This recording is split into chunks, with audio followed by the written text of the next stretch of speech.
अस्सलाम वालेकुम दोस्तों। क्या आप जानते हैं कि अल्लाह के रसूल हज़रत मोहम्मद सल्लल्लाहु अलैहि वसल्लम पर अल्लाह का पैगाम यानी वही किस तरह आती थी? आज मैं आपको सही बुखारी की हदीस नंबर 2 के हवाले से ये बेहद ईमान अफरोज़ बात बताने जा रहा हूँ। एक बार एक सहाबी हारिस बिन हिशान रज़ी अल्लाह तआला अन्हु ने हुज़ूर सल्लल्लाहु अलैहि वसल्लम से यही सवाल पूछा कि या रसूलुल्लाह सल्लल्लाहु अलैहि वसल्लम, आप पर वही किस तरह नाजिल होती है? तब अल्लाह के रसूल सल्लल्लाहु अलैहि वसल्लम ने फरमाया कि इसके दो तरीके हैं। पहला तरीका, कभी कभी मुझे घंटी की जैसी आवाज़ सुनाई देती है और वही का ये तरीका मुझ पर बहुत भारी गुजरता है। जब वो आवाज़ बंद होती है तो फरिश्ते का लाया हुआ पूरा पैगाम मुझे याद हो चुका होता है।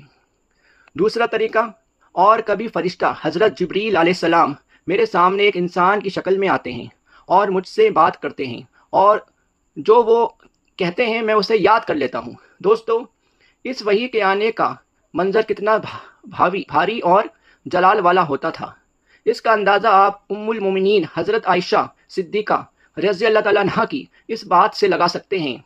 वे फरमाती हैं कि मैंने कड़ाके की ठंड के दिनों में भी आप सल्लल्लाहु अलैहि वसल्लम पर वही नाजिल होते देखी है, और जब वही का सिलसिला ख़त्म होता था तो ठंड के बावजूद हजूर सल्लल्लाहु अलैहि वसल्लम के माथे मुबारक से पसीने की बूंदें टपक रही होती थीं।